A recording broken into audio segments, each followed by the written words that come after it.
The garden party is a gateway into the world of politics in the Apothecary Diaries. Despite the pleasant name, it's a brutal test of endurance for Maomao and anyone else involved. And the devil is truly in the details because the cut content not only tells us more about the philosophy behind the Jade Pavilion, but reveals tragic details about Maomao's past and all the things she had to do to keep herself safe. So in this video, we're gonna dive into all of that, covering chapters 15 to 18 from the first novel, and there won't be any spoilers past episode 6. The Garden Party is an event held twice a year in the Emperor's honor. Rifa and Gyokyo missed out on the last party because they were giving birth, so this is the rare occasion where all 4 consorts will attend, meaning the competition is fierce. For women in line to become the Empress, this is all but expected because they'll be judged on everything, from their manners to how they look,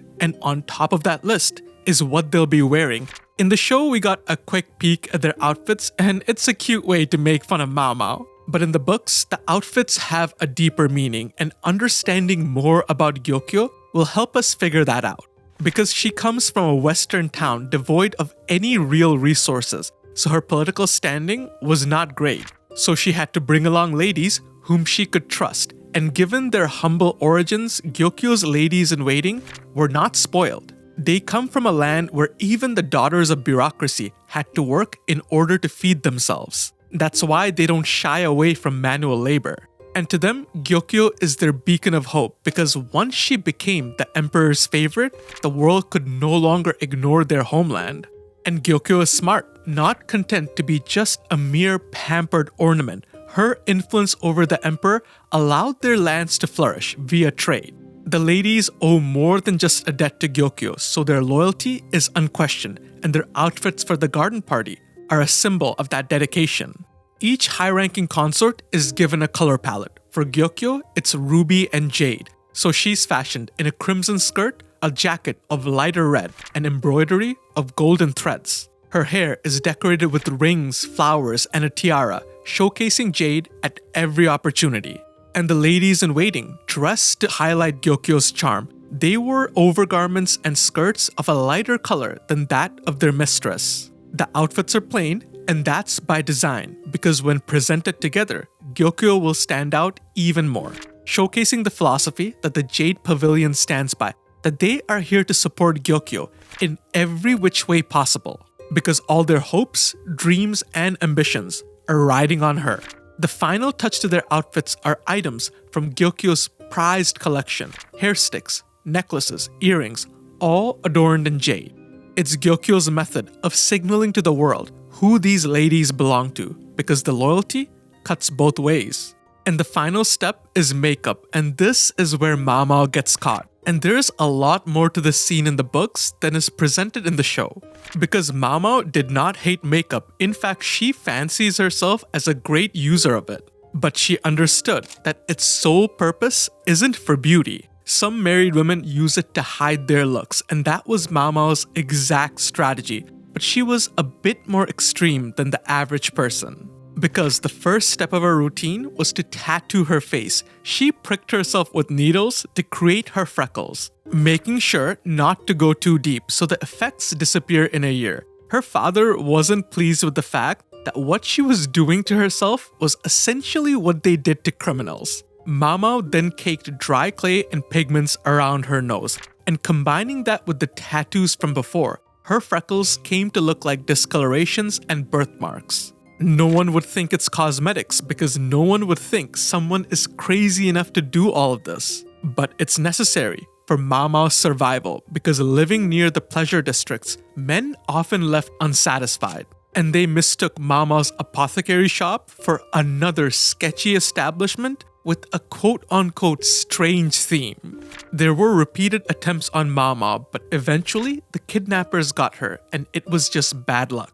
Her makeup began to fade and she ran out of the dyes needed to reapply it, so she went to gather the said dyes. But the kidnappers noticed her and found her to be borderline marketable, so she was hauled off to the rear palace. This was a strategy often employed by kidnappers because if they sent enough women to the palace in all shapes and sizes, one of them might catch the emperor's eye, and that would be a massive payday. And poor Maomao was just moments away from reapplying her artificial plainness. And when she got to the rear palace, she didn't know what was the right time to get rid of her freckles, and the momentum just carried her all the way over here, where she was found out. But with the preparations out of the way, it was time for the festivities to begin, and the first challenge came from the elements. Because it was freezing, the ladies were out there in the open the entire time without a tent in sight. However, Maomao had a genius solution. She added pockets to their undergarments where they could hold warming stones. Although they did come with a bit of maintenance because you had to swap them out periodically, they were a lifesaver. However, the next challenge came from within, aka their bladder. The venue for the event was expansive, which is a testament to the emperor's might. So a quick visit to the washroom could take upwards to half an hour. So Maomao came with a solution, making candy out of minced ginger and tangerine rinds. These are common ingredients used in traditional Chinese medicine to support bladder health. But they did come with a drawback of numbing your mouth if you overindulged.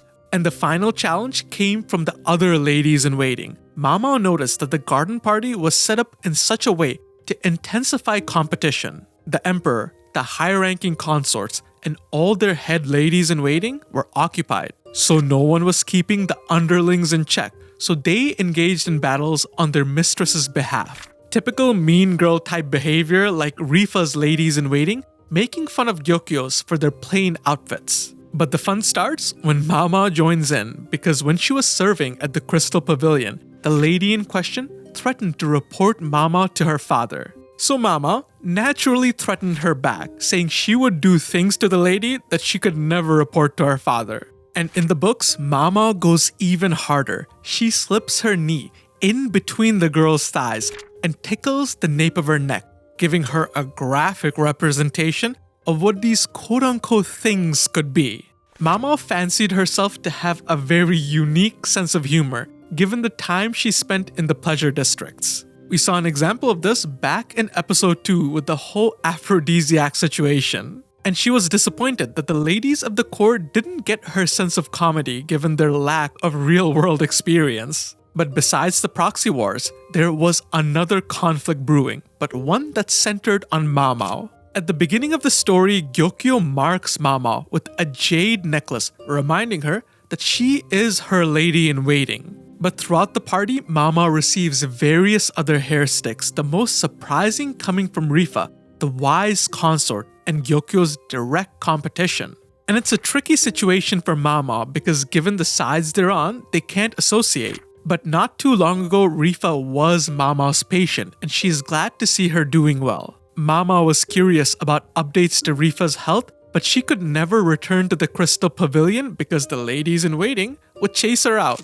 So she got updates via passing remarks from Jinshi, and regardless of whatever happened, Maomao held no animosity towards Rifa or her ladies. And the scene is a fantastic example of how the power structures within the palace pit people against one another, even though they normally get along. It's a tough balancing act, and a great example of that comes later in the episode, where you see Maomao tucking in the hairpins in her belt. And there's a good reason for that, because if she's caught wearing one over the others, it can be seen as a slight against the person she did not choose. As a lady in waiting, Maomao has to constantly be aware of what she can or what she cannot do, or more importantly, who she is or who she is not offending.